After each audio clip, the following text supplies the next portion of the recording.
효강의 9번째 시간.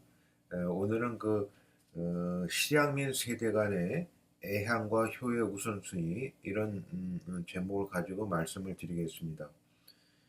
보통 이제 우리가 난민, 디아스포라라는 말이 있는데요.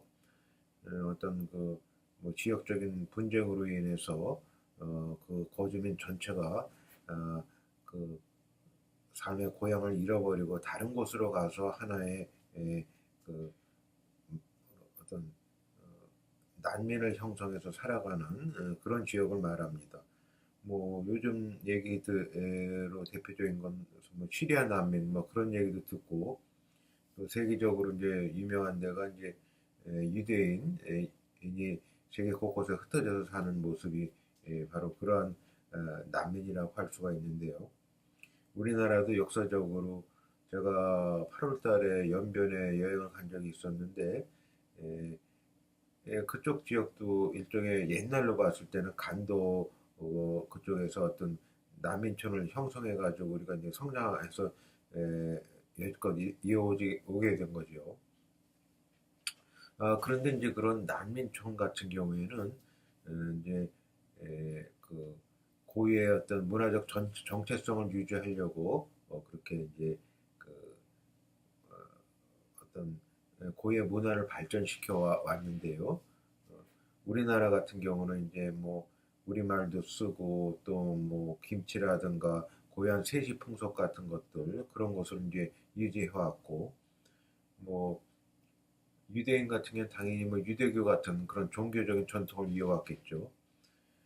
그런데 이제 우리나라 같은 경우는 이제 그 유교 전쟁 같은 경우 이제 북에서 많은 난민이 이제 남한으로 내려왔는데, 뭐 어떤 단일 민족이기 때문에 그런 어떤 문화적 정체성이 유별나지는 않았지만, 그래도 예를 들어서 뭐 어떤 면면회라든지 군면회라든지 그런 걸 통해서 고향을 갖다가 서로 어떤 고향의 기억을 함께 할 수 있는 그런 것을 통해서 하나의 정체성을 유지해 왔던 것 같습니다. 그런데 이제 많은 세월이 들어서 오늘날에 봤을 때는 약간 그런 정체성 마저도, 왜냐하면 계속해서 이제 새로운 인력 구성원이 이제 구성되지 않으면은 그런 단체조차도 유지해 나가기 어려운 형편이 될 수가 있습니다. 그러한 문제를 어떻게 이제 앞으로 타개해 나갈까 하는 그런 걸 제 나름대로 생각을 해봤습니다. 이제 시장면에서 이제 대표적인 것은 이제 어떤 수몰지구 같은 데를 생각해 볼 수가 있어요. 그래서 댐을 건설하면서 여러 개의 면이 한꺼번에 수몰되면서 그 면에서 살던 사람들이 나름대로 이제 뿔뿔이 흩어지게 됐을 때, 그 고향 바로 수몰지구 앞에다 망향탑을 세우고 매년 정기적으로 서로 모여서 옛날 과거에 살던 그런 고향을 그리워하는 그런 과정을 통해서 서로의 정체성을 갖다 유지해 나가는 그런 방법을 생각해 나갈 수가 있는데, 이것이 이제 1세대 때는 이제 그렇게 해 나갈 수 있는데 2세대에 있을 때는 좀 상황이 달라집니다. 왜냐하면 2세대 자손은 그 수몰지구에서 살아본 적도 없고 서로 2세대 간에 서로 이제 서로 알지도 못하는 사람들이에요. 그러니까 1세대는 서로 이제 당연히 서로 다 안면이 있기 때문에 그것만으로도 하나의 고향을 그리운 애향이라는 그런 하나의 가치만으로도 서로 이제 안면을 채우고 어떤 정체성을 유지할 수 있었겠지만은 2세대 들어갔을 때는 고향도 서로 다 다르고 서로 알지도 못하는 불특정 다수의 모임이 될 수밖에 없습니다. 이랬을 때 그러한 수몰지구 어떤 그런 면민회가 어떠한 단합을 유지하면서 계속 어떤 모임을 계속 이어갈 수 있을까 하는 문제가 생기게 되는데요. 저는 이러한 수몰민의 2세대의 처지가 바로 이북 오도민과 미수복 강원도나 경기도와 남한지구의 삼도 전라도나 경상도나 그다음 충청도 같은 데에서 서울에서 계속 이루어지고 있는 어, 그 군민회 같은 것들, 향후회 같은 경우 이런 거하고 성격이 다르다는 걸 주는 거라고 생각합니다. 예를 들어서 그런 좀 남한에서의 어떤 제경 향후회 같은 거는 계속 어쨌든 그 지역이 계속 늘 가볼 수도 있고 또 거기서도 또 새로운 2세대, 3세대가 계속 배출이 되고 있기 때문에 그런 향후회를 유지하는 데는 큰 어려움이 없습니다. 그런데 이북 오도빈이나 미수복 강원도나 경기도 같은 경우는 이제 그 지역에서 통일이 되지 않는다, 분단이 계속 지속된다는 전제 하에서는 새로운 구성원이 나올 수가 없는 상황이에요. 그래서 이제 2세대들의 어떤 그 참여가 이제 절실한 처지인데 이러한 상태에서 어떻게 하면 2세대를 또 새롭게 결집해 나갈 수 있을까 하는 문제를 제 나름대로 생각을 해보게 됐습니다. 그래서 하나의 방법은 저는 이제 그 2세대가 서로 모르는 사람들인데 2세대를 어떤 결집할 수 있는 공통적인 가치, 정서는 과연 무엇일까라고 생각을 해봤을 때 1세대는 일단 그 애향이 제일 가장 우선이었지만 2세대는 애향보다는 어떤 효심이 일단 앞서야 되지 않을까라는 생각을 하게 됩니다. 그렇다면은 그 효심의 정체는 과연 무엇일까 생각을 해보게 되는데 어려서 이제 북청 물장서라는 얘기가 있었죠. 북에서 내려와서 가진 것은 아무것도 없고 자식은 또 그러한 고생을 물려주지 않으려고 오로지 자식 공부에만 매진했던 우리 선대의 모습이 바로 그것입니다. 저희 집안도 그 모습과 너무나 닮아 있었습니다.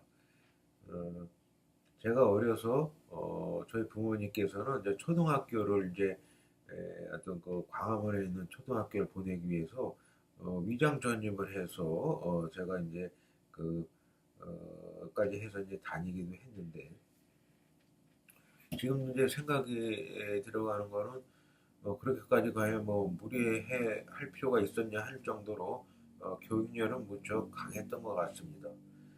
어, 그래서 이제 저희 집에서 이제 가장 아름다웠던 순간이 어떻게 보면 지금 들어왔을 때는 제일 어려웠던 순간인데요.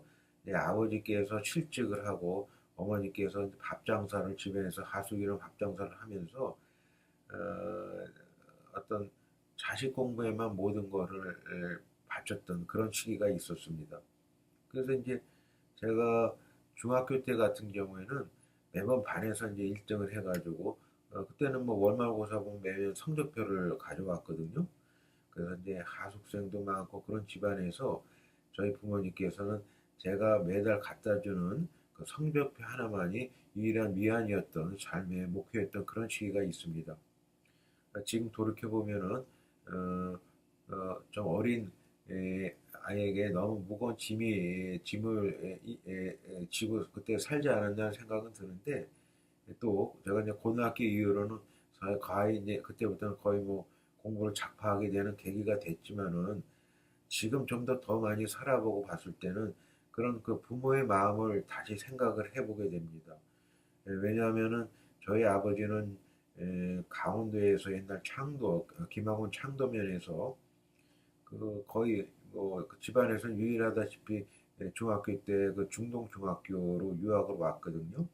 그래서 무척 나름대로 공부를 잘했던 분이고 또 어머니는 그보다 더 잘하셔서 그 저희 외갓집에서 거의 밤새를 무릅쓰고 저희 외할아버지가 소를 팔아서 그 배학원여를 다녔던 입학시켰던 그런 아주 아주 명석하신 분이었어요. 그러니까 지금 수능으로 보면은 아버지는 강원도 상위 1%, 어머니는 대한민국 상위 1% 정도의 매우 뛰어난 그 어떤 공부를 잘하셨던 분이었기 때문에 제가 뭐 머리는 나쁘지만은 왜 부모가 그렇게 나름대로 교육에 대해서 관심을 깊게 가졌냐 하는 걸 생각을 해봤을 때 나중에 와서야 부모님의 마음을 생각을 하게 되는 거죠.